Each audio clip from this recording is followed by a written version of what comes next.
obviously really great to have you with us, Michael. And congratulations, first of all, for Thank you. obviously winning the corporate category for the Open Banking Excellence Appathon.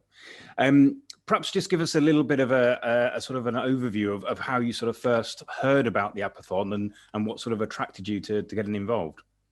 Yeah, well, I've been to a number of their events. They put on really good events, really good speakers. So I've been going to those for probably about the last year, well, before COVID, the past year and a half. So I tried to attend those and sort of attending some of the digital events, and that's when it came up. And then one of the sponsors, Rails Bank, has been one of our longtime partners, and we really wanted to kind of showcase some of the great work that we're doing with them.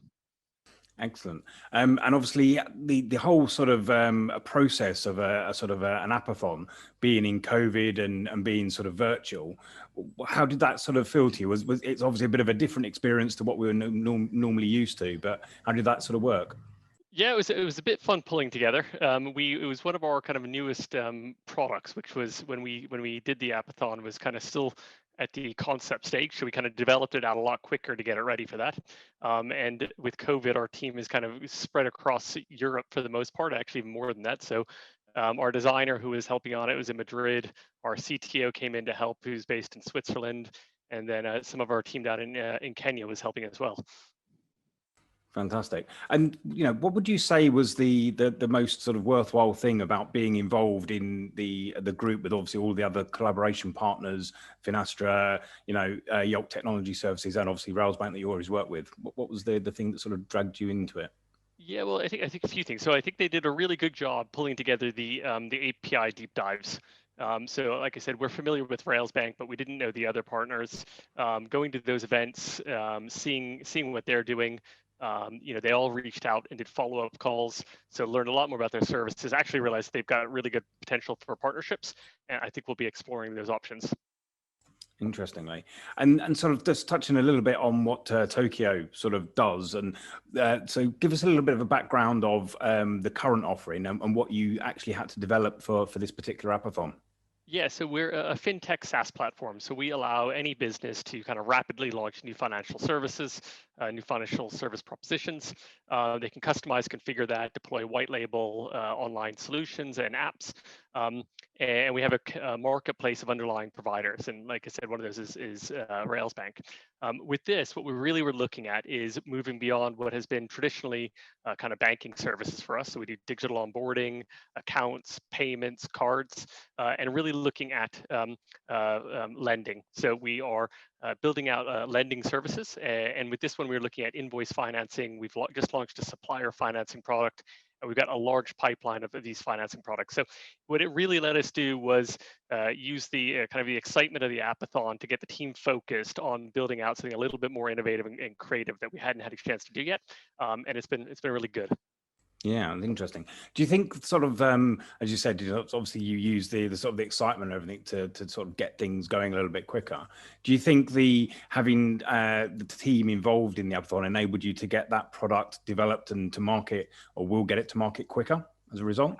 Yeah, I think definitely. So again, we had lots of times we've been around now for about 2 years. We kind of really lead on products that our clients want, and there's kind of a lot of demand for what we're doing right now. So to kind of be able to step out and kind of lift your head above the water and use something like the Appathon to pick a product that's innovative, that you think can be different and unique in the market, and bring the team together to do that. I think it's been really good. It helped us get to market quicker. Do you think you've learned anything about yourselves as an organization and about how you sort of put product maps and the roadmap for new product development together? When the Appathon came out, especially when we were looking at the different categories, we had a keen view on looking at the corporate category. So in our kind of past year, we've been very focused on financial services, working with kind of card program providers, neobanks, SME lenders, and the likes of that. And what we really saw is that we believe that growth, embedded finance, specifically in the B2B sector, is going to grow significantly. And it's a place that we want to be. And we think that the scale of that potential really sits in the corporates. So to be able to put our focus around a new sector, a new area that we can apply our product to was one of the big challenges that we thought about in this space. And I think that's why, again, why kind of the team and why we pulled together and we're quite excited about this, because that for us, we see that's the growth of our business, the future of our business is in the corporate space. So it was really great to be recognized with that category for the win. Excellent.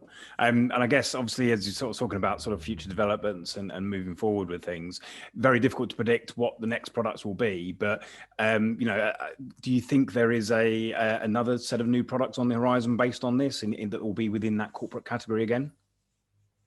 Yeah, so we think that, when we look at ourselves, we see, we like to compare to ourselves. So when Salesforce came out, if you want CRM, you go to Salesforce, and we want, if you're going to have fintech, you come to Tokyo. And the next generation for us is that going from that, I guess, really moving into the self-service and configuration piece to be able to allow clients to connect to their different banking providers, source all their different financial services, bring that together and orchestrate that through Tokyo, and allow them to fully have control over either customizing, configuring, and deploying applications, or deploying our components within their existing applications. Because I think, again, long term, we see embedded finance in the B2B space as kind of our kind of big growth area. We've seen embedded finance come to life quite quickly in consumer, but we don't see it evolve. It hasn't evolved as quickly in B2B, and we think it's going to it'll be different. It's not just about paying something through your app. It's more about putting finance at the tips of businesses when they need it. And we think with our platform and the ease of the ability to rapidly deploy these services at their point of need is what's going to make us different, and is where we want to bring the product next. Fantastic. So just wanted to say thank you very much for spending the time to sort of go through that with us. Really excited that the Appathon's really, helped you and moved you along as a business, and congratulations on winning. Great. Thank you very much.